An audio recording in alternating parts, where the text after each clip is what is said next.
My name is Sylvia Carter. I am 62, a retired elementary school teacher who took night shifts as a waitress after my husband died.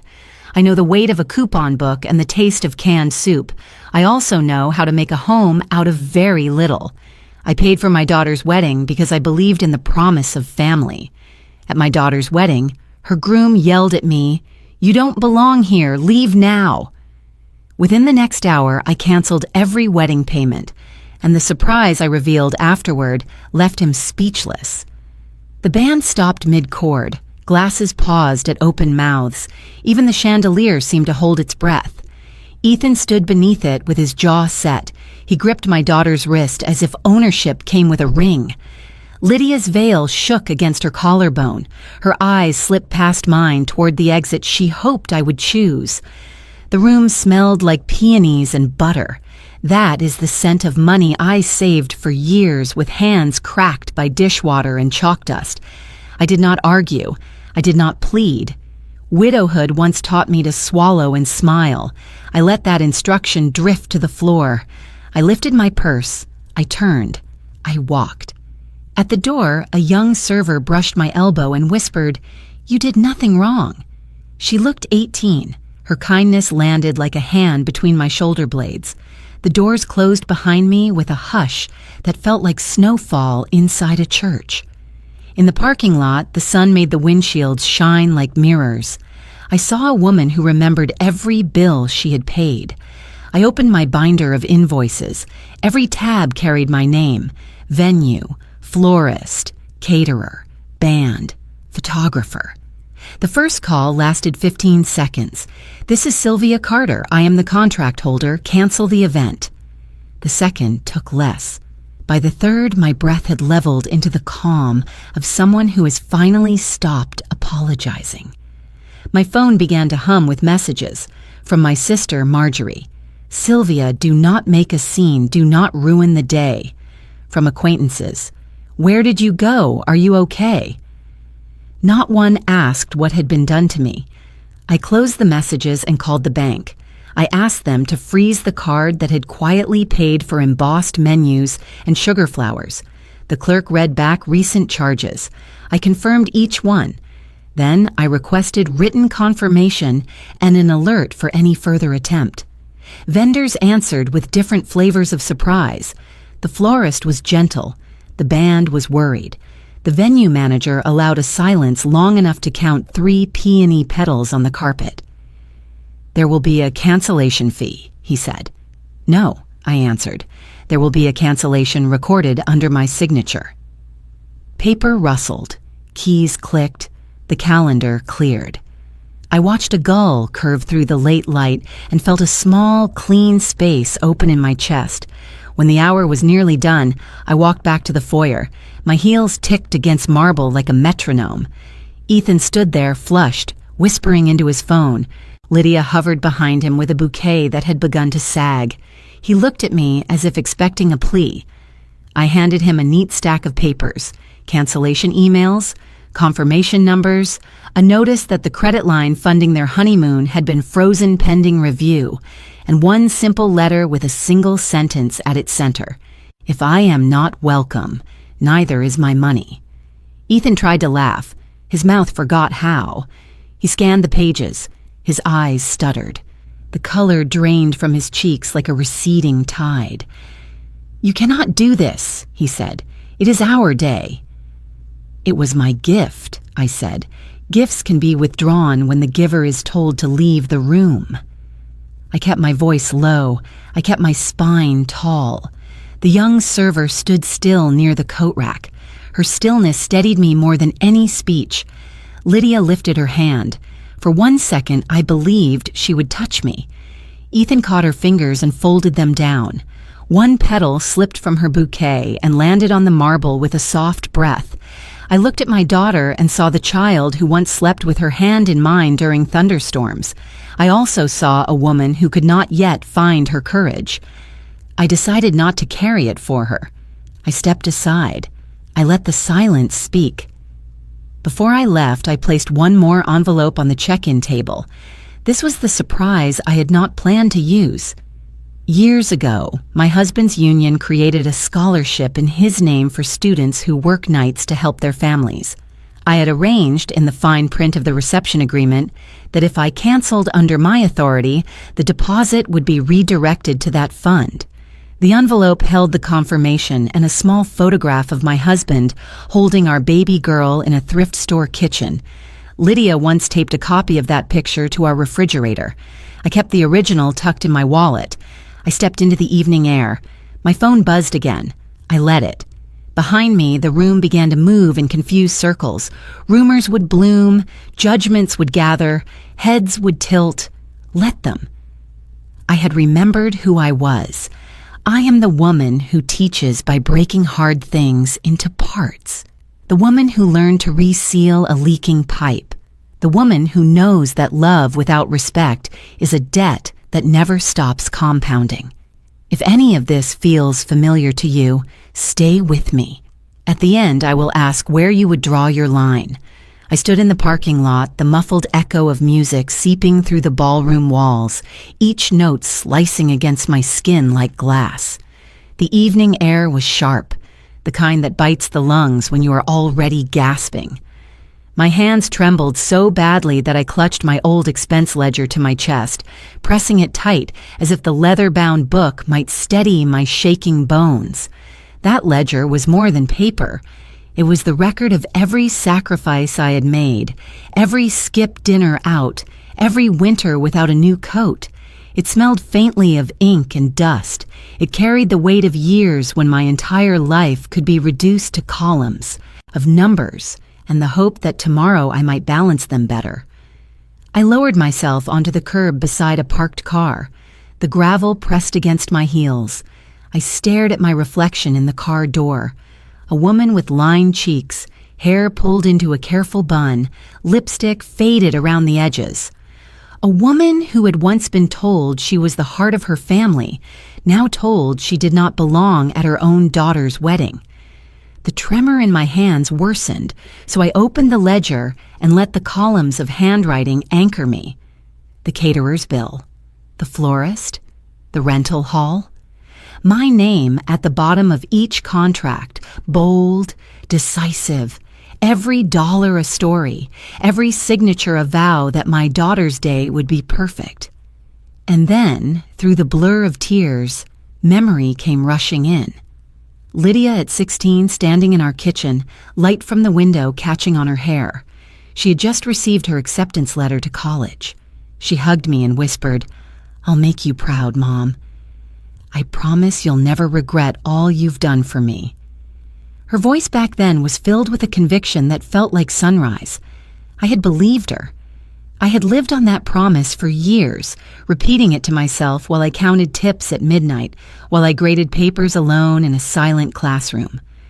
"I'll make you proud, Mom." Now, in the parking lot, the echo of that vow scraped against the silence inside me. Proud. Was this what pride felt like? Being asked to leave like an unwanted guest? I pressed the ledger tighter. The paper edges dug into my palm, leaving faint marks like scars of ink. My phone buzzed in my purse, insistent, relentless. I pulled it out with unsteady fingers. A new message from my sister, Marjorie, appeared across the cracked screen. "Sylvia, don't make a scene. Don't ruin Lydia's big day." The words stung worse than Ethan's shout. At least Ethan was not bound to me by blood. But Marjorie, who had watched me mend Lydia's dresses, who had borrowed money when her own rent was due, she told me to keep quiet, to disappear politely for the sake of appearances. I read the text twice, then a third time, until the letters blurred into a haze. Don't make a scene. What did they think this was? I had not raised my voice. I had not argued.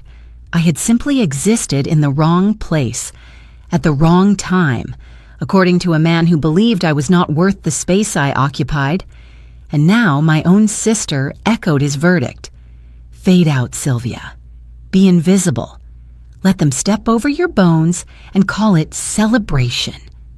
A sob clawed its way up my throat, but I swallowed it whole. Crying would not serve me.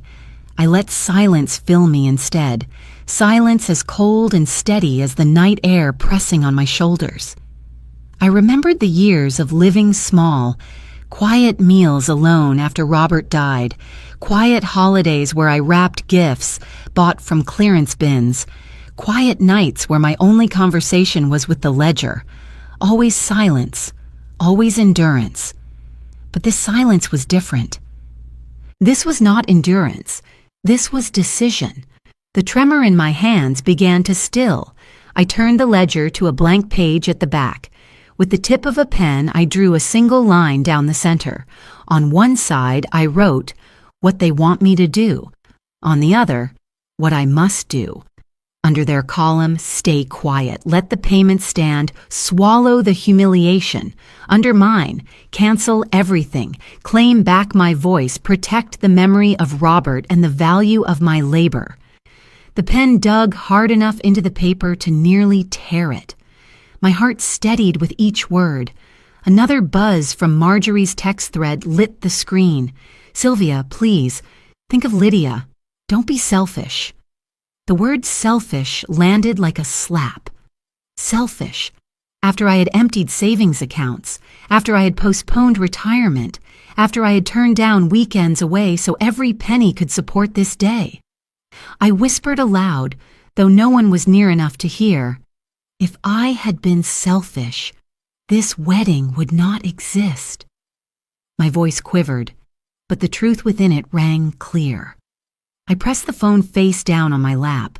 I stared at the asphalt shimmering beneath the streetlights, at the faint smear of oil stains that reminded me of the kitchen floor after Robert tracked in grease from late shifts. I thought of him, steady, quiet, always reminding me that dignity is not given by others, it is chosen. He once told me, "Sylvia, the world will test how invisible it can make you. Don't let them succeed." I had forgotten that, until now. Slowly I rose from the curb. My knees ached, but I stood taller than I had inside that ballroom. The ledger rested in my arms like armor. My fingers no longer shook.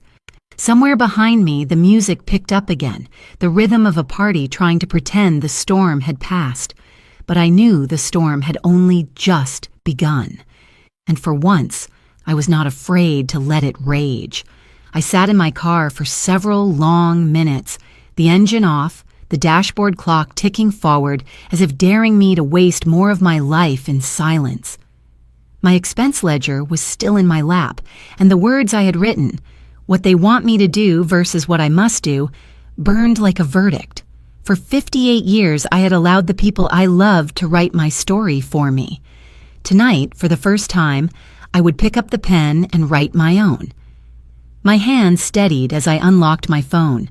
The glow of the screen painted my face in pale light. The first number I dialed was the wedding planner.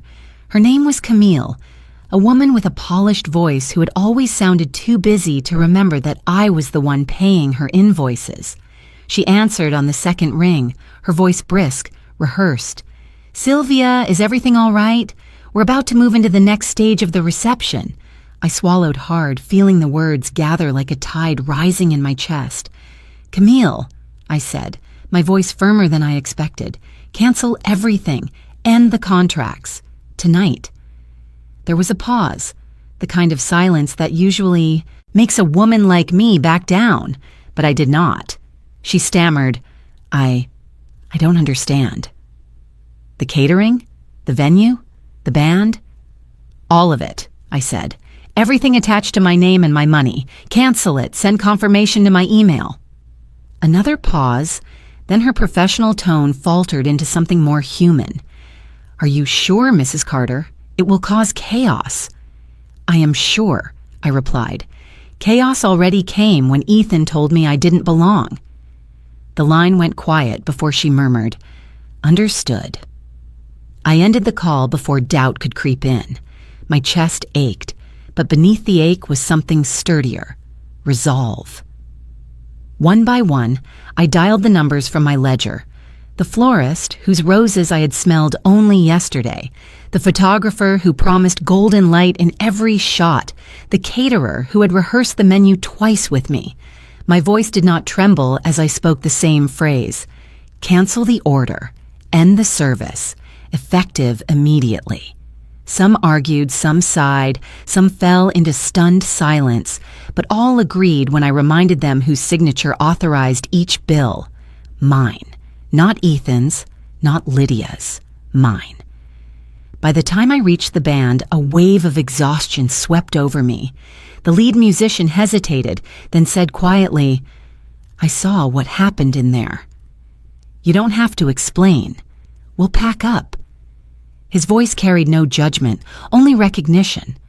I thanked him, though the words felt too small for the gratitude that pulsed inside me. He had seen me. He had seen the truth. That mattered more than any melody they could play tonight. The last call I made was to the catering staff still serving inside. A young server answered, her voice low as if she were shielding the phone against her apron. I explained who I was, what I had decided, and why they needed to close the service. There was a long silence on the other end. Then, in a voice barely above a whisper, she said, "Ma'am, you're not wrong. You don't deserve this." Those words pierced deeper than Ethan's insult because they came from a stranger, someone with no stake in my pain. That young woman, carrying trays of champagne flutes, had seen enough to name the truth. "You're not wrong."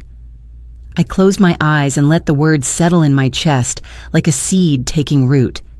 For the first time that evening, I felt something close to peace. When I hung up, the parking lot seemed quieter, as if even the night was pausing to witness what I had done. My phone battery blinked red, nearly empty, but I felt fuller than I had in years. The ledger on the seat beside me looked different now, not a list of debts or sacrifices, but a record of my power. Every number in it was mine. Every decision written there belonged to me. I leaned back against the headrest and drew in a long, steady breath. Inside the hall, music still played, glasses still clinked. They would not know yet what was unraveling, how the foundations beneath their celebration had already been pulled away.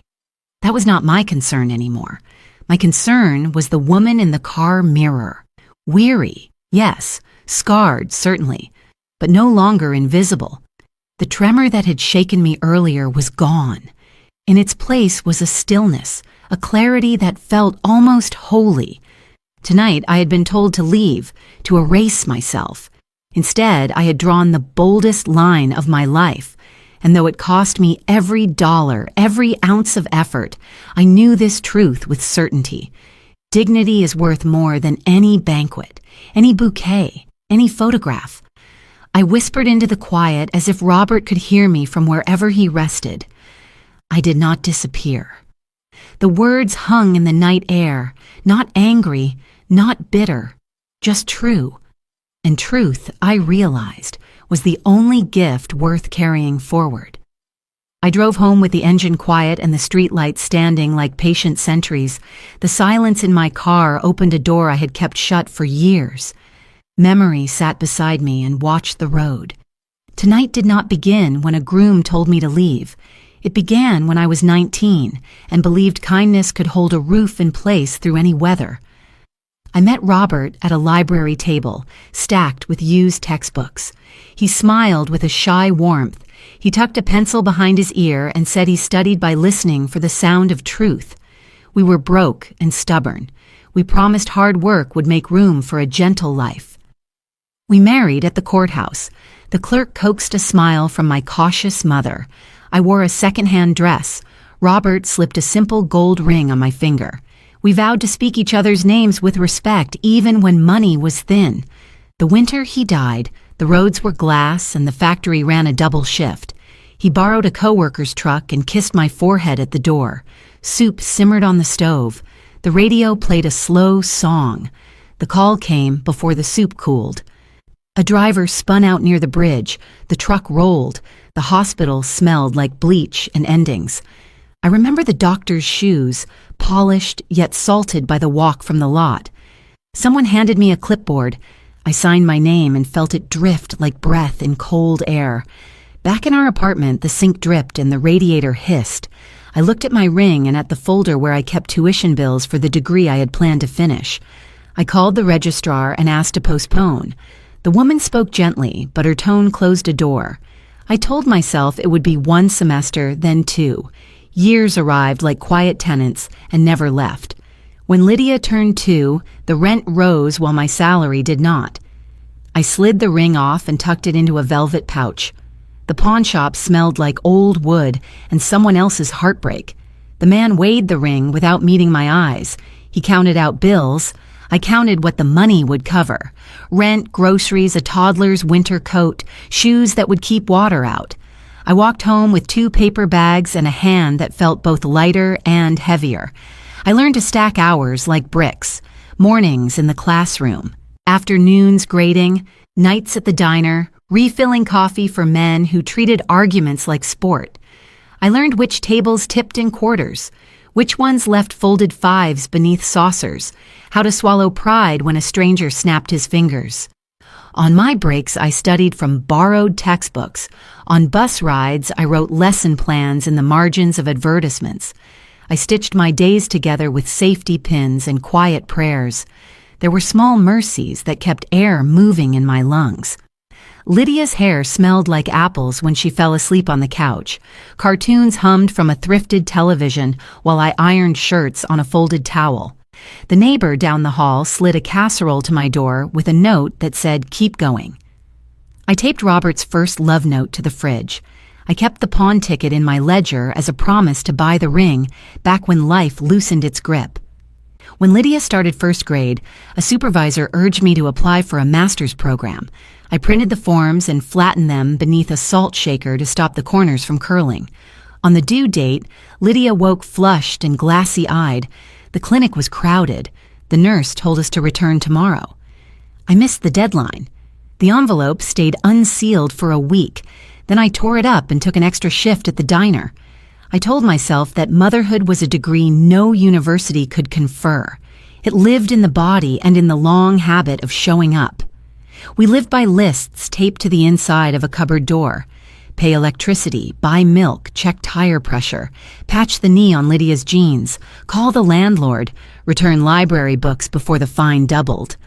On Sundays, I scrubbed classrooms for extra pay. I knelt on tile and scraped gum from the undersides of desks, while Lydia colored planets at a student table. She would hand me a drawing of a rocket and say that one day we would travel. I would nod and say yes and mean it with every corner of my heart. I kept Robert alive in stories. I told Lydia how he fixed radios by listening for the song between stations, how he could balance a broom on his palm and make her hiccup with laughter. I taught her that integrity is what remains when everything else has been sold. When she cried over cafeteria rumors, I showed her how to breathe through the fire and walk with her shoulders back. Names are anchored by how we carry them. I learned that while sweeping a diner floor at midnight. If you ask why I paid for a wedding that later became a class in boundaries, the answer lives here. These years trained me to make room for other people's joy and to mistake that sacrifice for safety. I believed gifts could stitch a family where respect had begun to fray. I thought generosity could outvote contempt. Tonight reminded me that love without self-respect is charity with a hole in the pocket. The harder you press it, the more it spills. I still keep the pawn ticket. The number is a small museum label for the beginning we could not afford to keep. The ledger rides in my purse. Its pages carry the math of a lifetime. Tuition deferred, ring exchanged, hours counted, promises kept. I do not tell you this for pity. I tell you because I need you to see the foundation under my quiet. When I canceled the wedding payments, I was not erasing love. I was honoring every version of me who bent and carried until bending hardened into a habit. I was choosing to stand upright in the only way I could afford. Robert once said that dignity is a tool you must keep sharpened. Tonight I found the stone. I thought of the day I sold the ring and of the night I shredded the graduate forms. I thought of the ledger ink that bled when rain snuck through a windowsill.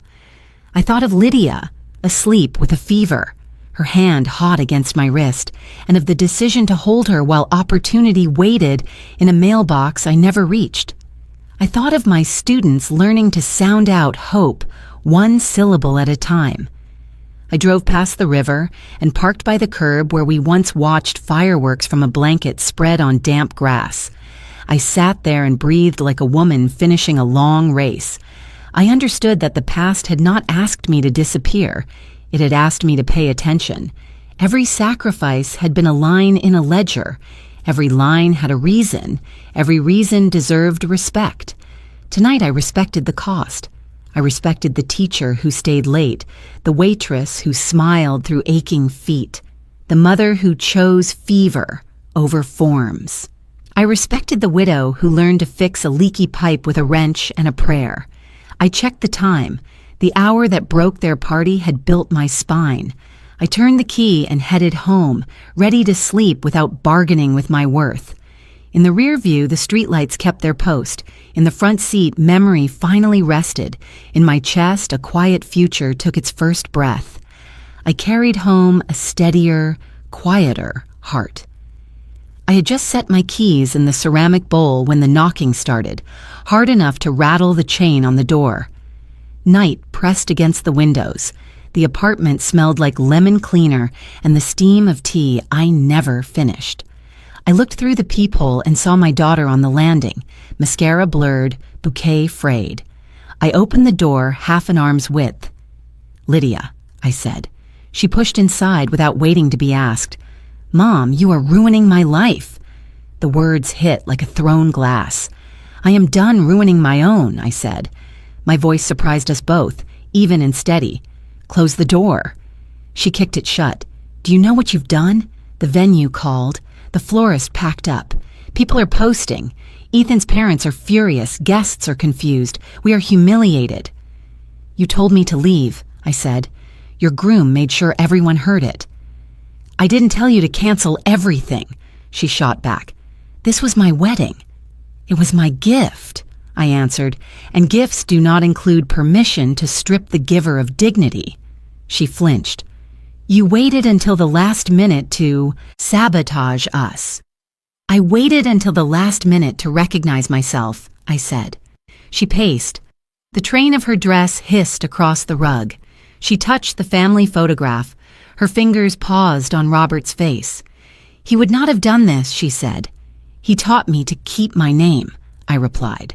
"Tonight I did." Her eyes flashed. "Ethan says you hate him."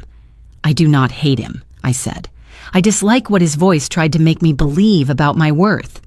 She folded her arms. "You could have spoken to us calmly. You could have waited until after." "I did speak calmly," I said. "I also acted.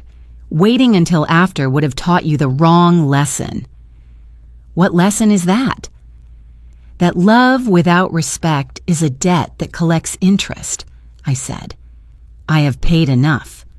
She exhaled, frustrated, wounded. "We will lose money." "I lost years," I said. "Time is not refundable."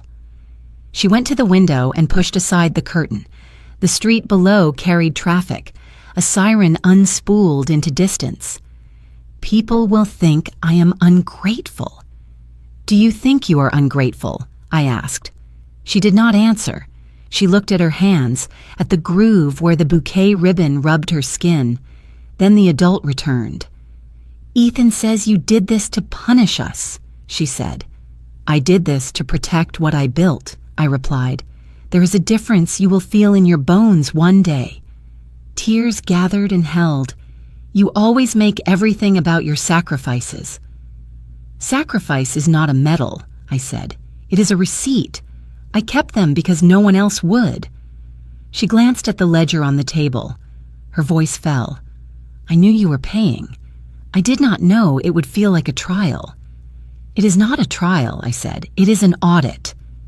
Silence settled. Lydia's breathing slowed. She touched the ceramic bowl by the entry. Her ring tapped the rim. "What would it take to fix this?" she asked, softer, "to make you turn the payments back on?" Respect, I said, publicly, without script, not to save face, but to tell the truth. She stared at me. You want me to embarrass Ethan? I want you to honor yourself, I said. If that embarrasses him, the problem is not the honoring. She shook her head. He will never agree. Then you have your answer, I said. Her eyes filled again. You are choosing money over your daughter. I am choosing boundaries, I said. They protect both of us. She sat on the edge of the couch and looked at the framed sketch she drew at 7, a stick family under 3 yellow stars. Her voice was very small. I told you I would make you proud. You can, I said, but not by asking me to disappear. Footsteps passed the landing. Lydia stood, gathering the train, the bouquet shedding petals onto the rug. At the threshold, she paused, hand on the knob, then turned back. Will you come if we keep the ceremony small? She asked. Only family. I will come when I am invited with respect, I said, and when you invite yourself to it first.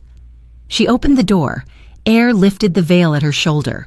For a heartbeat, she started to reach for me. Then she let her hand fall. Good night, Mom, she said. Good night, I answered. Go safely. I breathed slowly, counting to 5, letting the hours of this night settle into place like books on a shelf. The latch clicked. I stood still and let the quiet find its shape. On the table, the ledger lay open to a page that held both columns, what they wanted, what I must do. I closed the book and set it by Robert's photo. Outside, a car door shut. An engine turned. A life made a choice I could not make for it. I did not sleep. I brewed tea and watched the steam fade while my phone turned into a siren. Notifications stacked like hailstones. By midnight, Ethan's version of the night had entered the world. He posted a photograph of Lydia's bouquet on a linen table. The caption read, "Pray for us. Her mother canceled our wedding out of jealousy." His family amplified it across their pages. I could have answered. Part of me wanted to type a thread and attach receipts. Instead, I practiced the new muscle of restraint. I set the phone on the table and listened to the building settle. A radiator sighed. A bus groaned at the corner. Silence is not weakness. It is a field where truth grows when no one is trampling it. By 1 o'clock, acquaintances began to choose sides. A former neighbor claimed I had always been controlling. An old colleague replied with a line about boundaries. Lydia remained silent. A selfie from the morning still sat at the top of her page.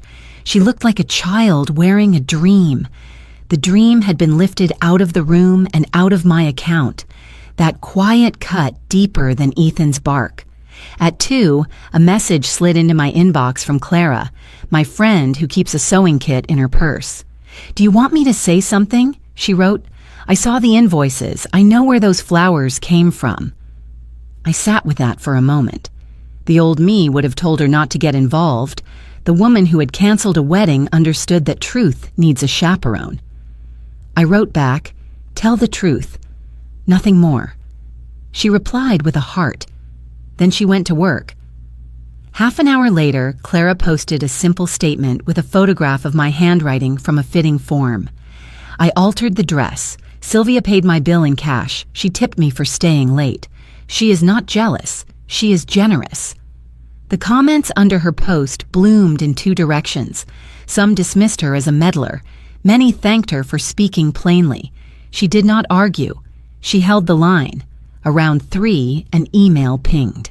Subject, contract cancellation, venue confirmation. The manager wrote, per your request, the Meyer-Whittaker event has been removed from our calendar. Funds will be processed according to clause 12. As the signatory of record, you have full authority.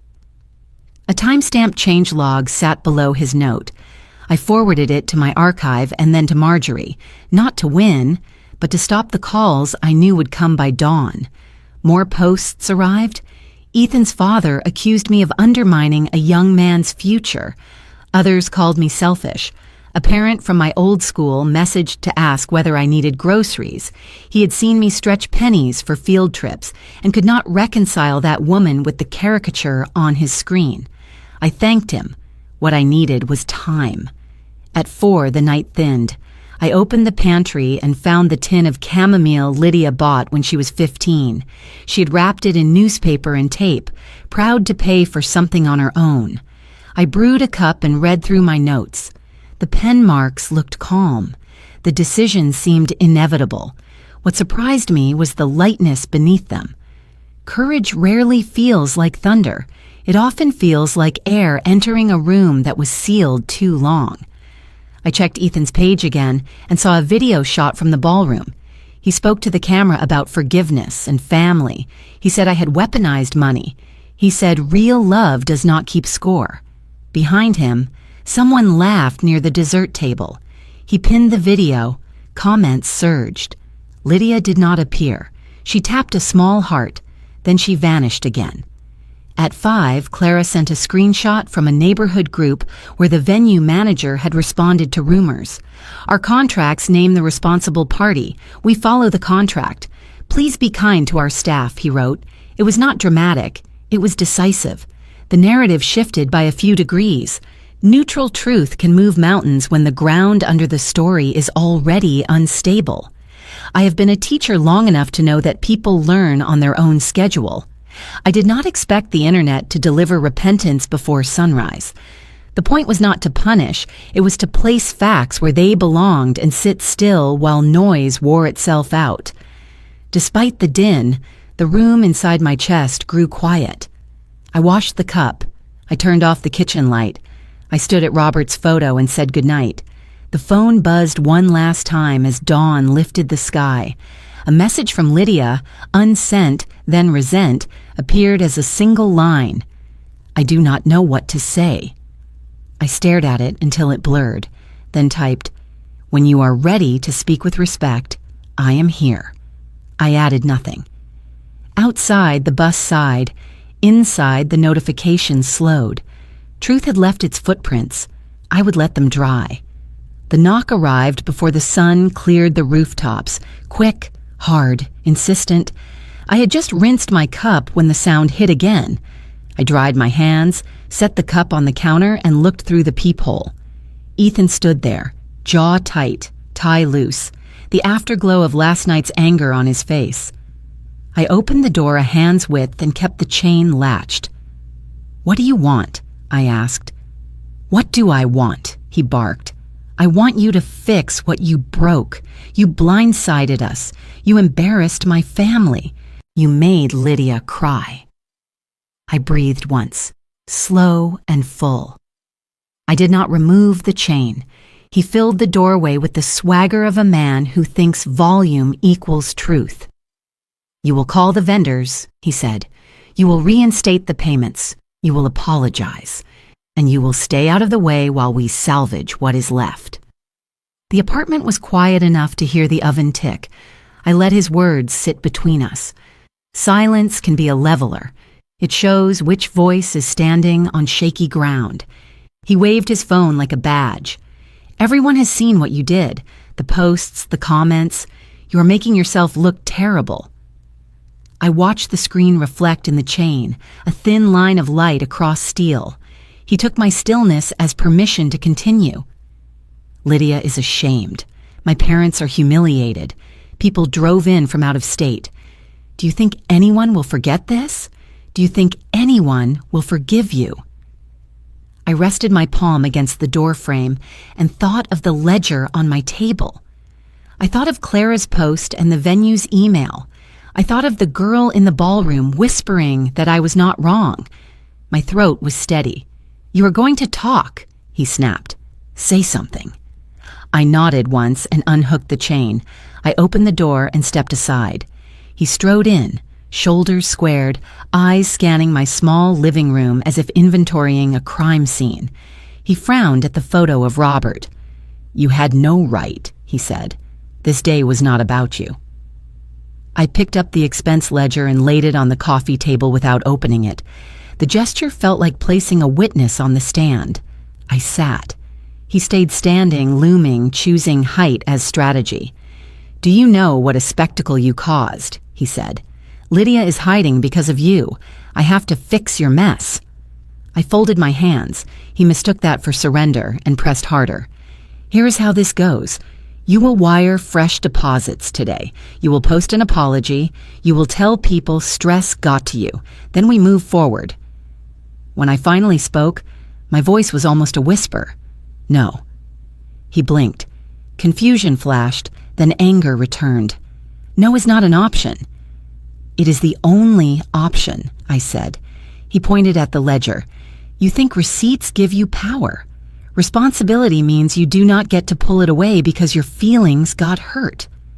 I stood. You are right that responsibility matters, I said. It is why I ended a contract the moment it became a vehicle for contempt. He laughed without humor. Contempt. You decided that because your pride took a bump. I walked to the window and lifted the blind a few inches. Morning had found the street. I spoke to the glass so my words would stay even. When a man tells a mother she does not belong at her daughter's wedding, he is not bumping pride. He is severing kinship. He followed, crowding the space. You think in slogans. Real life is compromise. I have compromised for decades, I said. I traded. Sleep for shifts and dreams for bills. I will not trade dignity. He exhaled through his nose.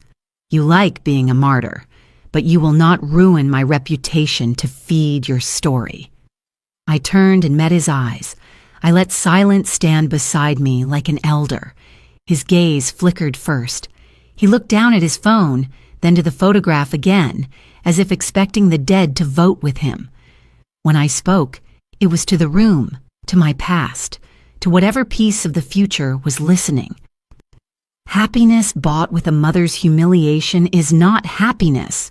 He rolled his eyes. You dramatic people love aphorisms. He pocketed the phone. Consider this your last chance. I already took my last chance, I said. I took it when I left the ballroom with my spine intact. For a heartbeat, he seemed smaller, a man in an ill-fitting suit whose plans had been told no by a door he did not own. He gathered himself, opened the door, and stood in its frame. You will regret this, he said. Perhaps, I answered, but I will not be ashamed of it. He left without slamming anything. Even his anger had learned a lesson about thresholds.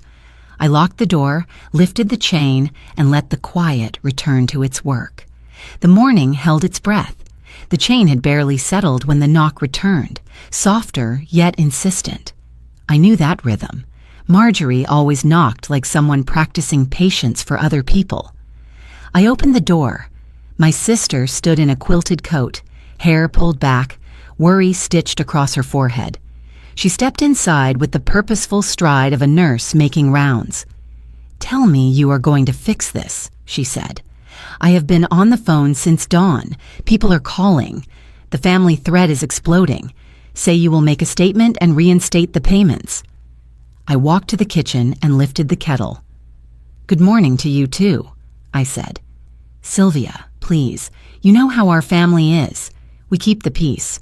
We do not turn private difficulty into public drama. Lydia needs you to be gracious. Be the bigger person. I was told I did not belong at my daughter's wedding, I said. I left. Then I ended the contracts that bore my name. That is not drama. That is housekeeping. She rubbed her temples. You are choosing a point to prove over your own child. Do not do this. Say it was stress. Say you misunderstood. Apologize. We will all move on. Will we? I asked. Or will we move back to where I disappear and call it harmony?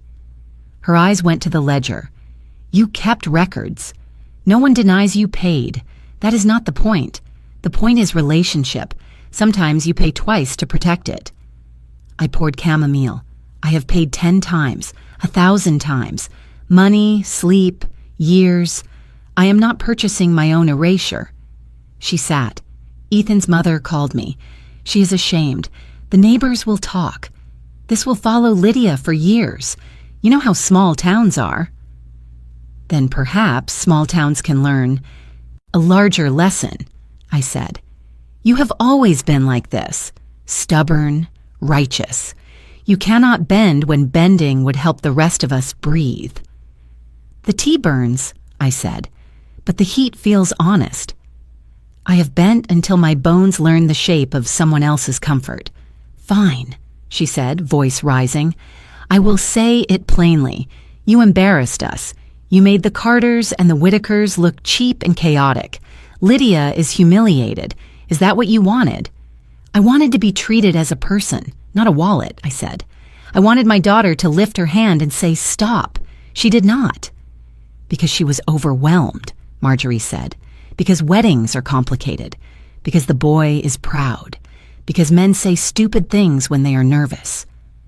I know the intonation of a man who means it, I said. She leaned in. This is where you choose. Stubborn pride or family. Be practical. Give the money. Make peace. It is only money. I laughed once. Tired, not cruel. You only say it is only money when it is mine. Her mouth tightened. You think I do not sacrifice. I keep a marriage together by keeping my mouth shut. I keep Mom's birthday dinners running when no one brings anything. And I learned how to fix what breaks, I said. Different skills. I am asking you as your sister.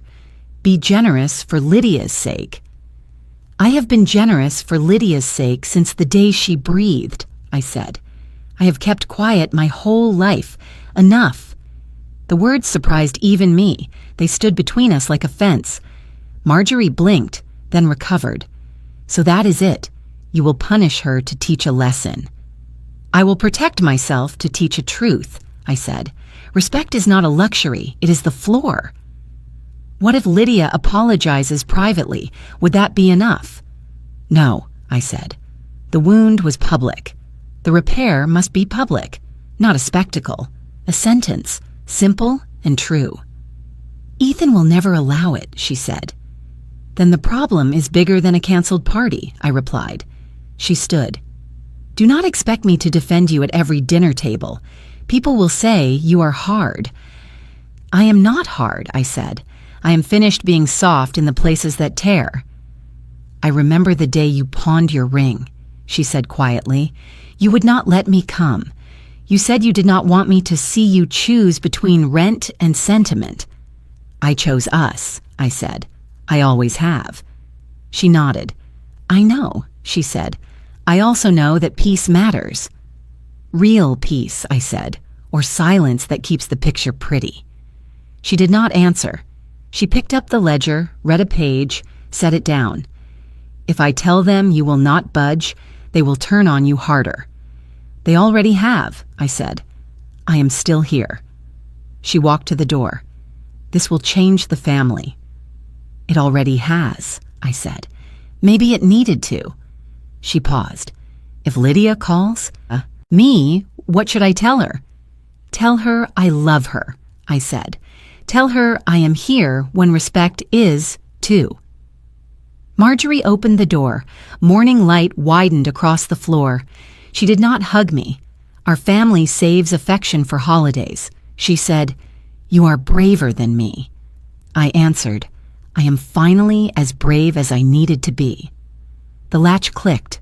Her footsteps faded. The apartment felt different, as if a wall had moved and a new draft had found a path. I stood still and let the room discover its new shape. The message came not in words, but in a silence too heavy to ignore. That evening, after Marjorie left, I heard a faint knock. It was not Ethan's pounding. It was lighter, slower, as though the hand itself was uncertain.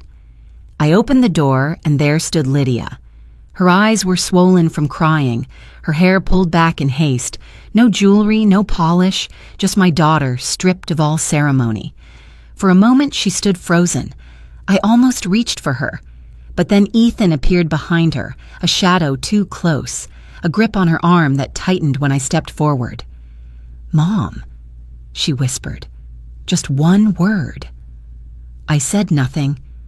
Silence had become my shield. Her lips trembled. She lifted her hand halfway, palm open, as if to reach for me. I saw it. The smallest act of rebellion, the beginning of a bridge.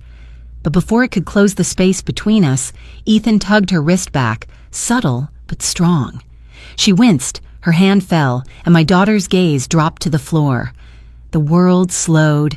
In that instant, my body betrayed me, pulling me backward into memory. A storm, years ago. Lydia, no older than 6, trembling in her nightgown while thunder cracked above our small house. The rain beat on the roof like fists. She had run into my room, clutching her blanket, her eyes wide, cheeks wet. "Mom, hold me," she begged. I had wrapped her in my arms, pulling her against my chest, my body a barrier between her and the chaos outside. I whispered into her hair, "I've got you. Nothing will harm you while you're here." She had pressed her tiny hands into my nightshirt, clinging with a trust that felt holy.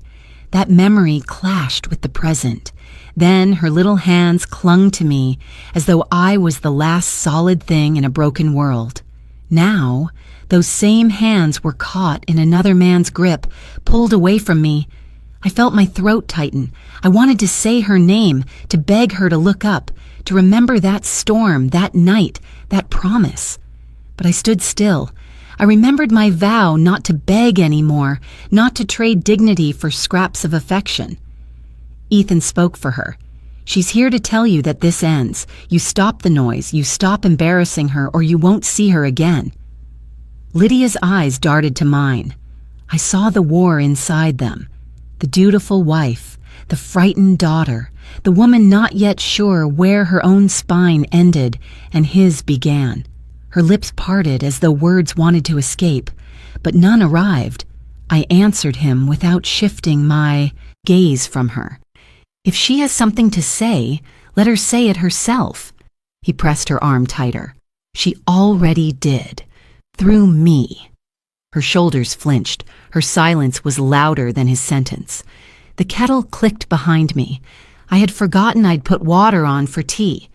That small domestic sound seemed absurd in the middle of this battlefield. I stepped aside. "Come in, Lydia," I said softly. "Both of you, if you must." They entered.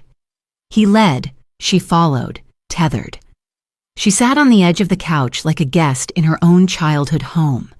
Her eyes moved to the framed photo of her 6th birthday, her in a paper crown, me behind her, my hands on her shoulders. For a flicker of a second, I thought she would speak. Instead, Ethan filled the room. "We are done letting you dictate. Lydia belongs with me now. Your role is over. Do you understand that?" I turned to her. "Do you believe that, Lydia?" Her lips quivered again. I watched her hand twitch on her lap, as though it wanted to move but was pinned by an invisible weight. My chest ached. The storm memory returned, her tiny hand reaching for mine in the dark. I wanted to scream, to remind her of who we were. But I waited. She inhaled deep. Her eyes rose to meet mine, and for half a heartbeat, I saw her. The girl in the storm, the child who trusted me, the daughter who once believed I was unshakable. Then Ethan's voice cut in, sharp. "Say it, Lydia, tell her." Her gaze faltered. "Mom," she whispered again, and nothing more. That word carried the weight of 2 lives colliding. It was apology and plea. It was longing and surrender. It broke me open even as I held myself still. Ethan scowled. "Pathetic," he muttered. "We're leaving." He pulled her arm. She stood slowly, as though every inch upward cost her something. At the door, she turned. One last look. Her eyes glistened. She tried again to lift her hand, but once more he tugged her away. The door shut. I stood in the quiet, the kettle still warm, the echo of thunder from long ago ringing in my memory. My daughter had tried to reach me, and twice she had been pulled back. Yet the hesitation, that almost touch, burned brighter in me than any silence. I sat at the table, hands on the ledger, and whispered to the empty room, "I am still here, Lydia. I will always be here when you are ready." And for the first time, the silence did not feel like defeat. It felt like waiting for a storm to pass, knowing that somewhere, beyond the rain, my daughter still remembered my arms around her in the night. Morning turned to a pale afternoon. The sky looked rinsed, like a sheet stretched thin over light. I was sorting receipts back into the ledger when the buzzer sounded. It was Clara holding a paper bag that smelled like cinnamon rolls. I let her in. She set the bag on the table, glanced at my face, and wrapped me in a hug. When we sat, she reached for the ledger but stopped her hand in midair. "Only if you want," she said. Clear and simple truth. "I do," I answered. My voice surprised me with how steady it sounded. "There is something I have not told anyone. Not Marjorie, not Lydia, not even you." Clara folded her hands. "Tell me if telling it will help." I opened the back cover and pulled out an envelope worn soft at the edges. The Union emblem was faded, the ink browned by years of air. "This is from Robert's retirement fund," I said. "He worked 20 years at the plant before the accident. We kept a small account alive after the funeral because it felt like a thread tying Lydia to her father." I slid out the statement and laid it between us. 3 months ago, I withdrew most of what was left. There was a penalty. I signed anyway. I used it to pay deposits. Clara's breath caught. She did not reach for the paper. She looked at me instead. "Sylvia," she whispered. I told myself it was a blessing with Robert's name on it, I said, a way for him to be present at his daughter's table. I thought if I built it large enough, the room would make room for me. I was wrong. The door buzzer went again. Marjorie's voice crackled through the speaker. She had a talent for arriving when conversation turned costly. I let her up. She entered briskly, carrying tension like a purse. "I have 5 minutes before I need to be at work," she said. "We need to coordinate what you are going to say to the family." Clara gave me a question with her eyes. I nodded. "Show her," I said. Marjorie sat. I placed the envelope in front of her. She skimmed the letter. Her face shifted, calculation giving way to grief. "You took from Robert's retirement," she said. Not accusatory, not kind, simply stunned. "I did," I said. "I believed I was investing in our child's future, in our family's peace. Today I understand I was paying for permission to remain visible." Marjorie pressed her palm to her mouth. "Why did you not tell me?" "Because you would have told me not to," I said, with a small, tired smile. "And I did not want to be talked out of generosity. I wanted to believe kindness could change the ending." Clara exhaled slowly. "This is what people do not see when they comment from couches," she said. "They see a headline. They do not see the hand that signs a withdrawal slip with a wedding date circled on a calendar." I nodded. "I hear Ethan calling me jealous. I read neighbors calling me selfish. They cannot imagine a woman cashing in what remains of her husband's old life to honor her daughter's new one." I tapped the statement. "But I can." I did. Marjorie's voice softened. "We grew up being taught to smooth things," she said, "to keep the peace, to hush, to fold. I asked you to bend again because that is how we survived." "I know," I answered. I bent until bending felt like breathing. Yesterday I remembered how to stand. She traced the Union emblem. "Robert would have hated seeing you hurt. He would have hated seeing me erased more," I said. "He taught me that dignity is not a luxury. It is a tool." Clara leaned forward. "Do you want this known?" she asked. "It will change the conversation. It may also invite more noise." "I want it known to the people whose opinions can wound me," I said. "Family first. Truth belongs where the lies grew." Marjorie nodded through tears she tried to hide.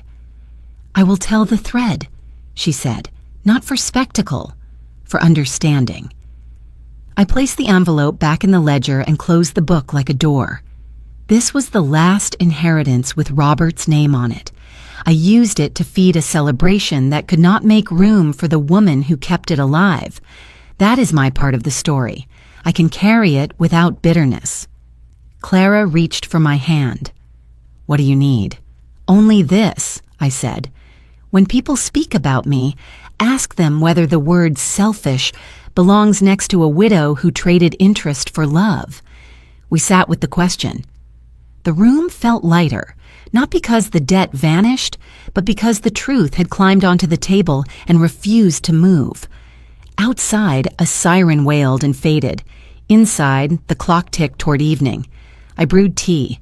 We drank without speaking. The steam curled and disappeared into air, finally large enough for me to breathe. It began with a screenshot. Someone on social media leaked a line item from my credit card.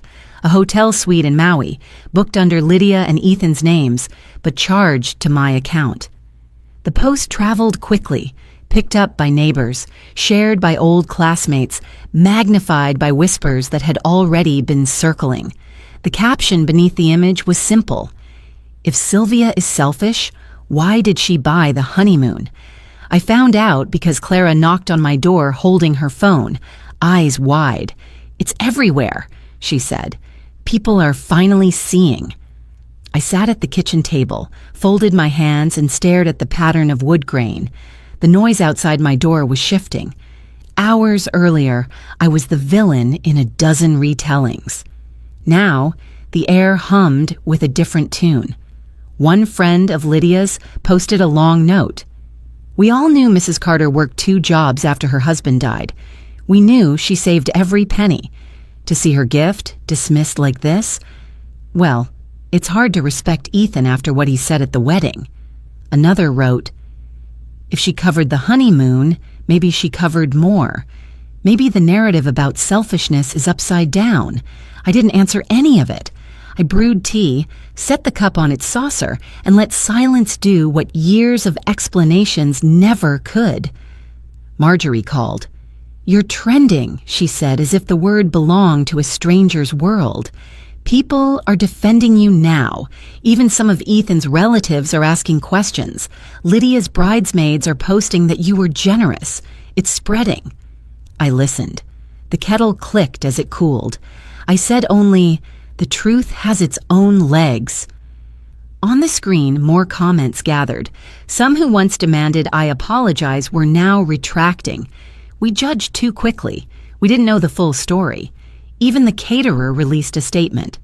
Mrs. Carter was a model client, always punctual with payments. We regret the misunderstanding. Clara read them aloud, her voice rising with each one. See? The tide is turning. People can't spin against receipts. But I did not smile. I thought of Robert's retirement account, of the years it took to grow, of the 1 hour it took to erase. Public opinion cannot restore what is gone. Still, the chorus building outside gave me something Robert always said was priceless: dignity visible to the world. I walked to the window. Across the street, a neighbor who had avoided me yesterday raised her hand in a small wave. I lifted mine in return. It was the smallest gesture, yet it felt like a door reopening. The phone buzzed again. This time, it was a message forwarded from Lydia's college friend. Tell your mother she deserves better. We're with her. For the first time in days, my breath loosened in my chest. I did not rush to respond. Silence had become my language of resistance, my proof that I would no longer beg to be understood. By evening, the story had mutated into debates on fairness, on women funding celebrations, on the respect children owe their parents. My name appeared in conversations far outside my town. People who had never seen me were drawing lessons from my quiet. Marjorie texted, "Say something, Sylvia. A thank you post, at least."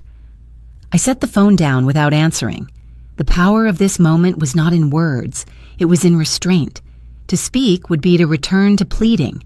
To remain silent was to show that my worth had never depended on argument. As night settled, I lit a small candle on the table, the way Robert used to when storms cut the power. The flame flickered steady. Outside, the world was speaking my name. Inside, I finally felt no need to defend it. And in that hush, I understood. Sometimes silence is not the absence of voice. It is the sound of dignity standing upright. The day that should have been a wedding, rose bright and salt-scented. Gulls stitched white arcs over the water as I drove to the shore. I chose a small cafe that faced the ocean. The sign creaked, the windows shone, and the doorbell chimed like a spoon on china. I asked for a corner table near the glass and set my purse down as if lowering a sleeping child. The waitress brought chamomile tea in a white cup and a saucer with a thin blue rim. Beside it, I placed the mother-of-pearl hairpin that the stylist had mailed back to me after the contracts dissolved. Its surface held tiny rainbows when the light turned. I took off my coat. My shoulders loosened. I watched the waves fold and unfold.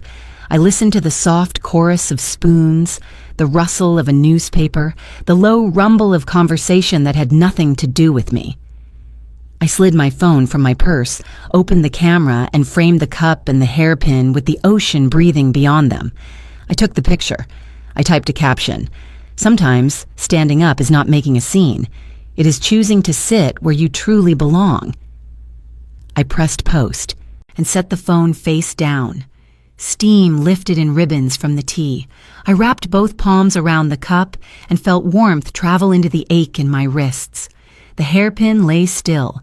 When Lydia was little, she used to tilt it in the light and call it a moon you could hold. A couple at the next table laughed softly. The sound floated like a lullaby. Somewhere down the boardwalk, a dog barked. A child answered with delight. The ordinary world was doing its work. I thought of the venue manager's email. The date had been rebooked. There would be music in that hall today, just not ours.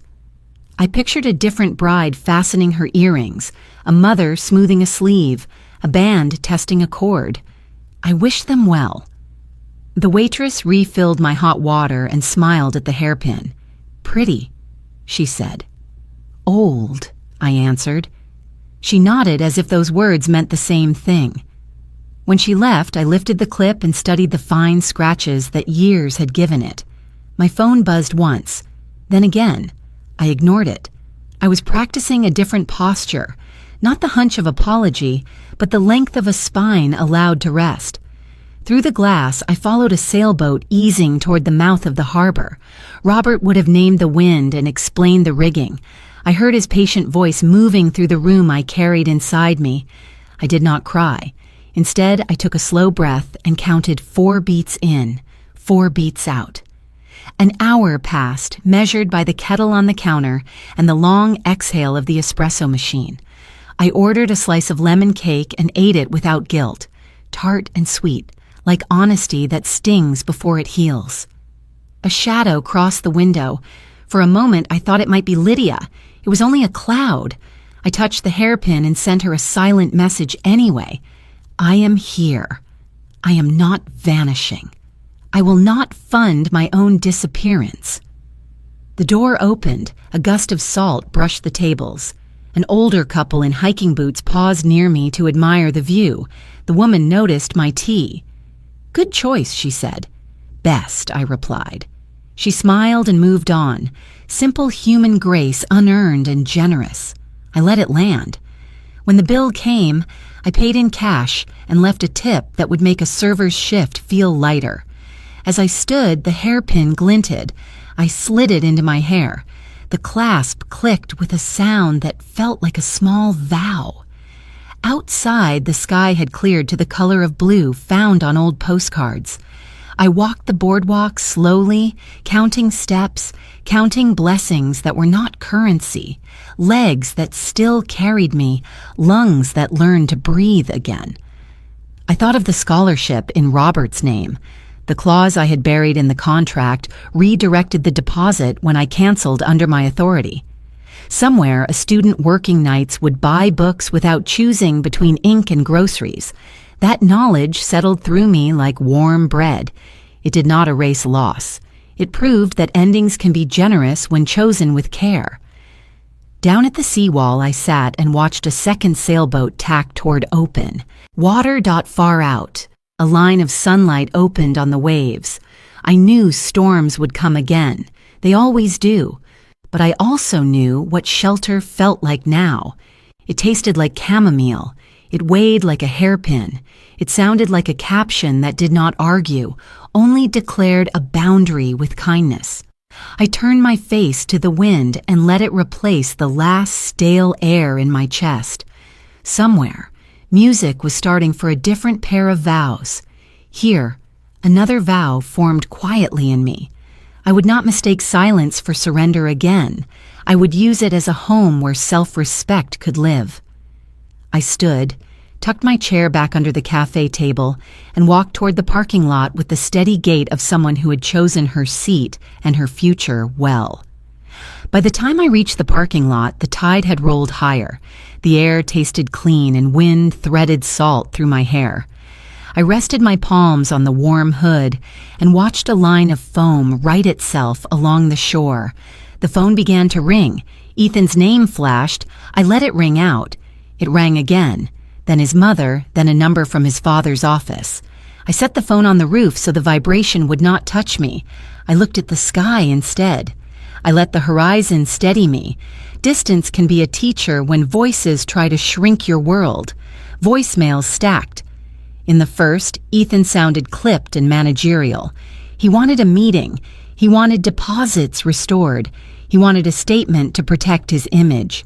He said reputations were at stake. The second message came from his mother, voice hushed as if gossip lived inside her phone.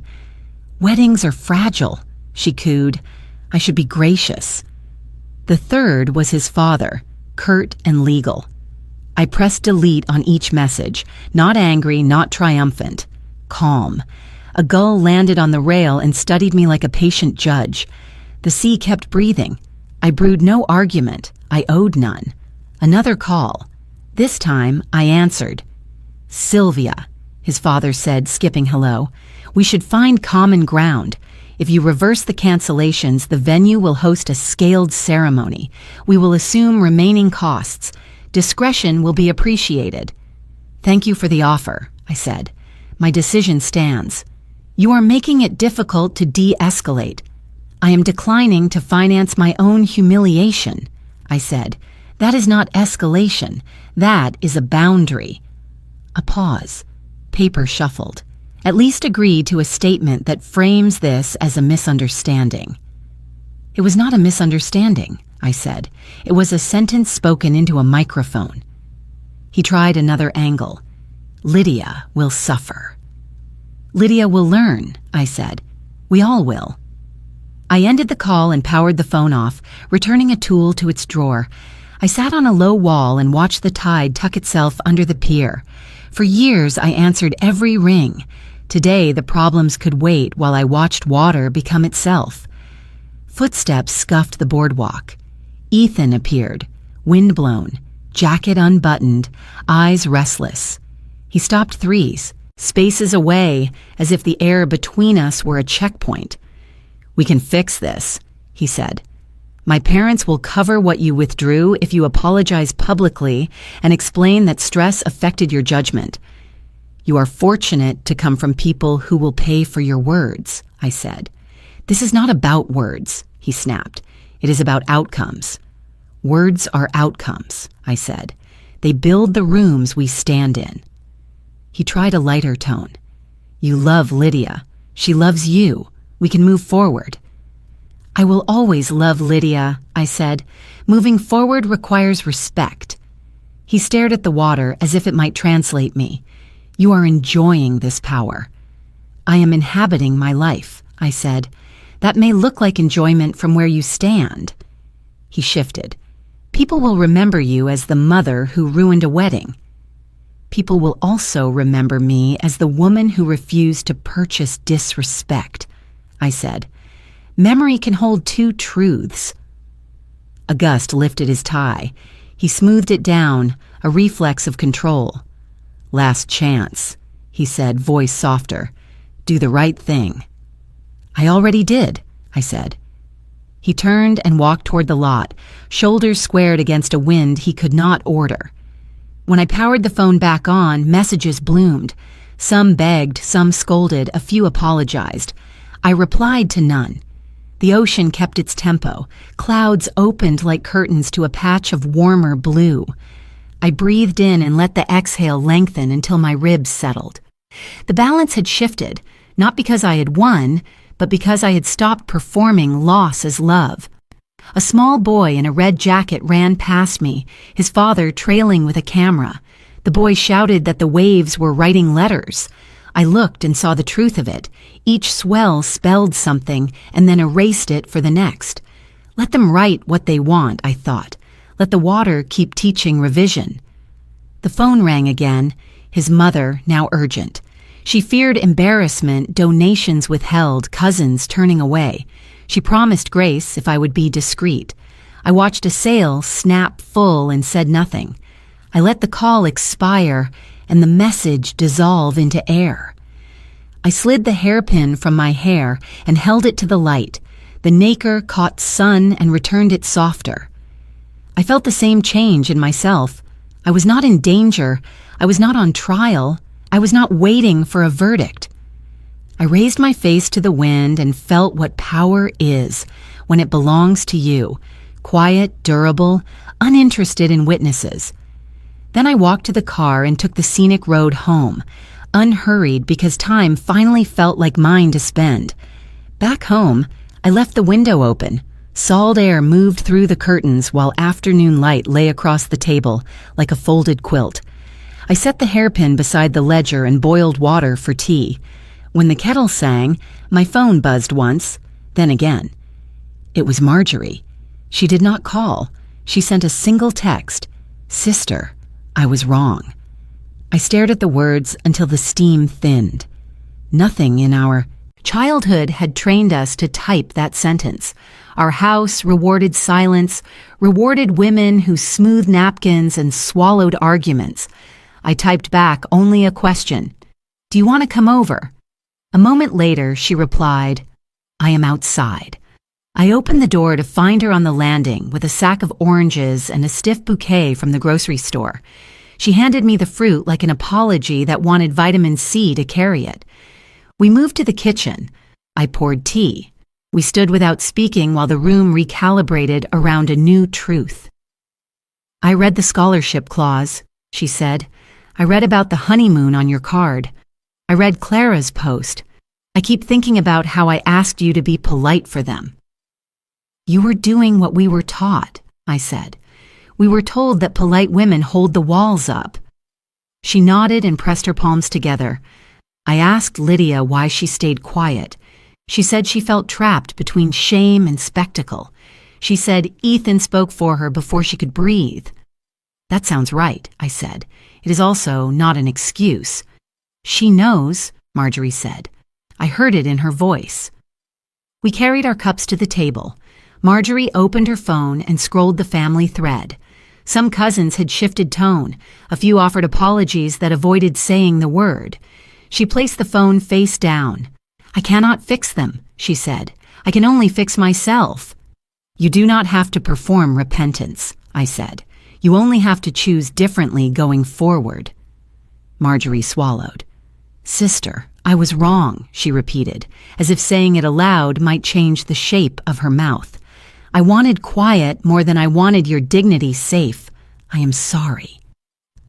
I let the apology rest a moment, honored like a guest. Then I answered in the tone I wished our mother had used with us. "Silence is also a choice. What you choose is up to you." She breathed out, almost a laugh, almost a sob. "You always were the bravest," she said. "I am practicing," I answered. "Courage is a muscle. It learns by repetition." We peeled oranges and set the spirals of rind on a plate. The room smelled bright. Marjorie told me she had called Ethan's mother and said no more calls would be accepted. She had told the thread to stop asking me to apologize. She looked younger for having done it, as if a decade of weather had lifted from her face. "I am not asking you to pick sides," I said. "I am asking you to prefer truth." "I do," she said. "I prefer it because I am tired of ironing lies flat." We carried our tea to the window. Across the street, a girl skipped rope. Her mother counted time by clapping. "Do you think Lydia will leave him?" Marjorie asked. "I think Lydia will decide when the cost becomes undeniable," I said. "She might need time. I will not hurry her. I will not fund the waiting." "I will sit with you while you wait," she said. "That is a new tradition," I said. "I like it better than silence." We laughed gently. The sound felt like a blanket spread on grass. Marjorie gathered the orange peels into a bowl and rinsed the cups. She dried them carefully, as if drying could be an act of reverence. At the door she paused. "I will text the family," she said. "I will say I was wrong and that you were right to draw a line." "Say only what is true for you," I said. "No banners, no slogans." She smiled. "Then I will write this. She drew a boundary, and I respect it. From now on, I will not ask her to trade dignity for peace." She hugged me. Our family does not practice that often, but grief had made us bilingual. When she stepped into the hall, my phone buzzed again. It was her message to the thread. She had included one more line. "I am choosing silence where gossip lives and voice where truth needs company." I stood at the window until her car turned the corner. The room felt rebalanced. Not perfect, not finished, simply honest. I touched the hairpin and set the ledger aside. Peace, I realized, is not the absence of conflict. It is the presence of respect. For the first time in a long season, my home held both. I closed the window halfway, brewed fresh tea, and let quiet settle. This time it felt earned, chosen, and large enough to hold us. My morning began with a square of light sliding across the floor. After Marjorie left, I washed the cups and set the orange peels to dry. The room smelled bright, like something forgiven. I fastened the mother-of-pearl hairpin in my hair and slipped the ledger into my purse. Not because I needed it, but because the woman I had been deserved a seat beside the woman I was becoming. I locked the door and walked to the community center, 6 blocks of maple shade and steady breath. I had passed that building for years, promising myself I would go inside when life made room. Today I made the room. The receptionist looked up, smiling like someone trained to notice tired people. She pointed me to a long table with forms, pencils, and a wedge of sun warming the stack.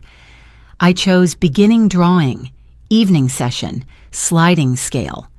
The first line asked for a name. I wrote Sylvia Carter, letters clear enough for whoever would read them. The second line asked why I wanted the class. I wrote, because I once set aside a degree to raise a child, and now I choose to raise myself. I sat at a metal chair that rocked slightly, then smoothed the paper with my palm. Address, emergency contact, fee. My breathing leveled. In, pause, out. The room smelled faintly of charcoal and hand soap, a good mixture for starting again. A door opened to the studio. A man in a mechanic's jacket brushed black dust from his knuckles. A teen kept her hood up. A grandmother lined pencils from dark to light.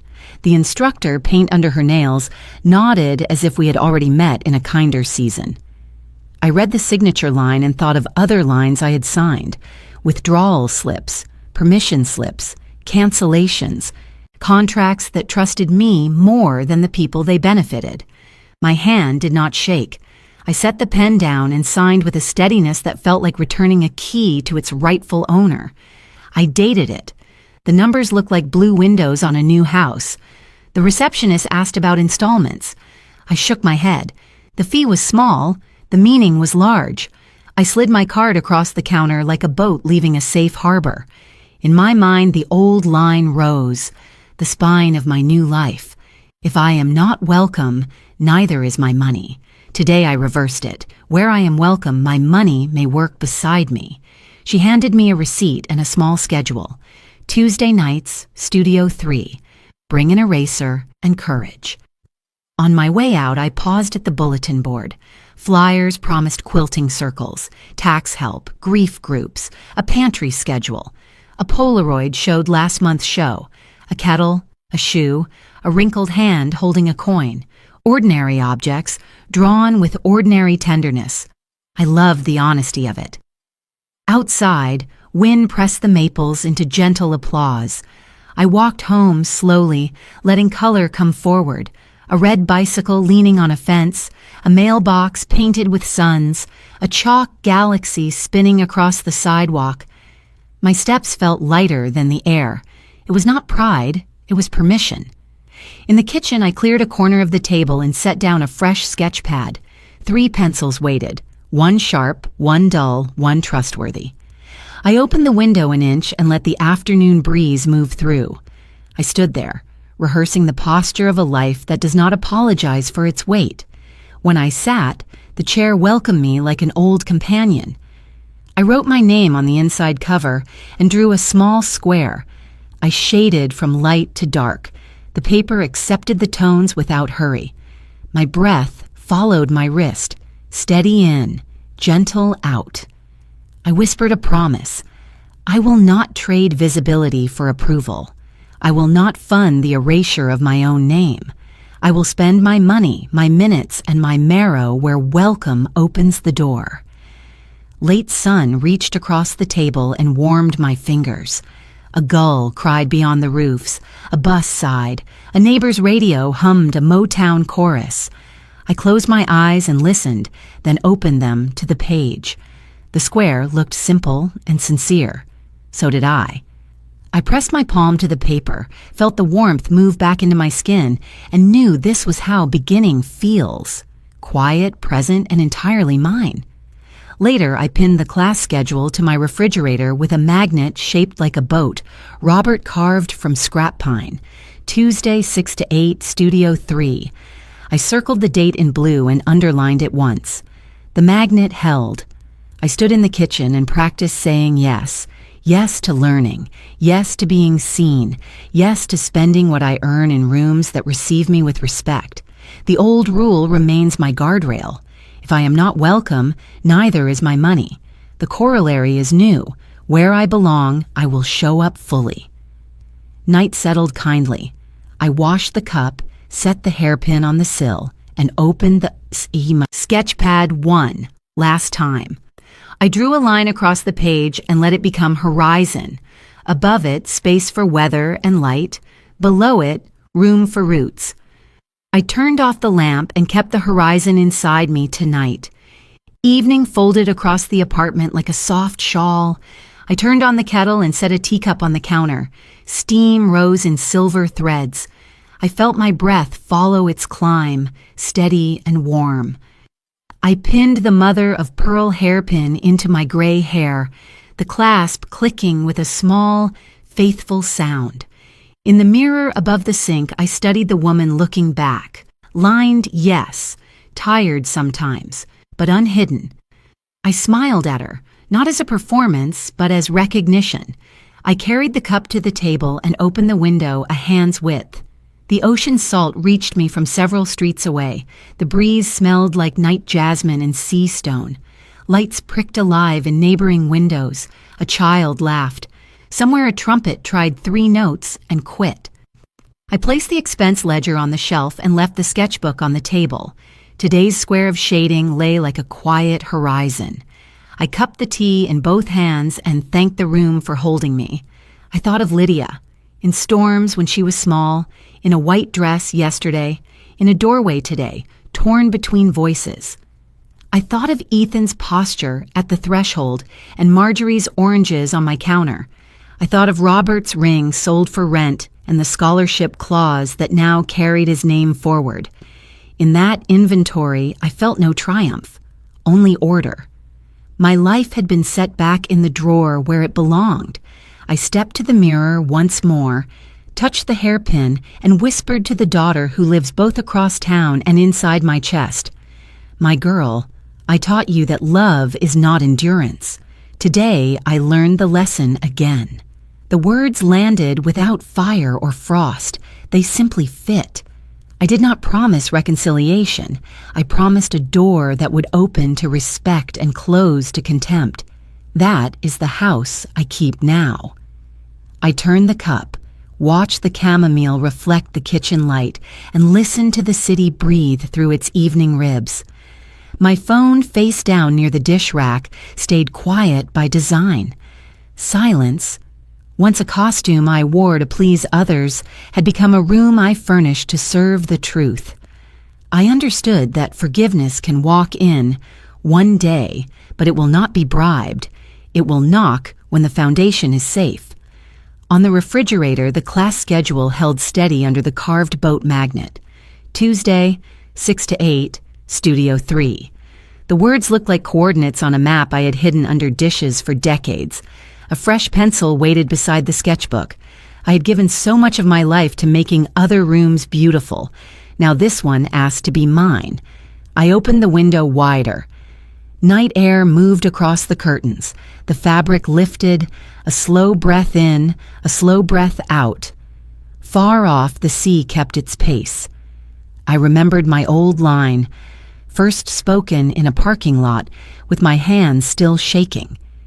If I am not welcome, neither is my money. It had sounded like defense that night. Now it sounded like wisdom. It carried me safely to the shore of a different life and asked nothing in return but honesty. I washed the cup, dried it with a towel that still smells faintly of lemon, and set it upside down to cool. The mirror held my smile steady. I slid the hairpin free and fastened it again, a ceremony as small as a heartbeat. I turned toward the window and let the air touch my face fully. I felt every mile of the years behind me settle into usefulness.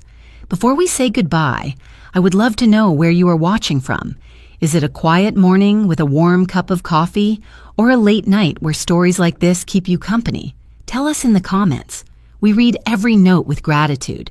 If this story touched your heart, please consider subscribing to the channel, not only to hear more stories like this, but to join a community that believes in kindness, healing, and second chances. Thank you for spending your time with us today. Wherever you are, I hope you carry this story with you. Remember this truth. Sometimes the miracle does not knock on your door. It waits quietly until you are ready to open your heart. Take care, and I will see you in the next story. I walked to the window latch and lifted it. The pane rose with a soft slide, and the sea breeze came in, cool, salted, alive. It moved across my hair and the sketchbook's waiting page. It rang the teaspoon against the saucer with a single clear note. From the street, a bus sighed. From a rooftop, a wind chime answered. Inside, the future sat down at my table and asked nothing but honesty. I nodded. I opened the window wider. The room filled with the sound of being alive. I stood there and let it find me. No audience, no defense, no script. Only air and a life, and a woman who finally knew where she belonged. Before the night settled, I whispered a lesson to myself. Love makes room. It does not erase. If you were in my place, would you choose forgiveness, or would you choose to stand up? Share your truth. I will be here, listening.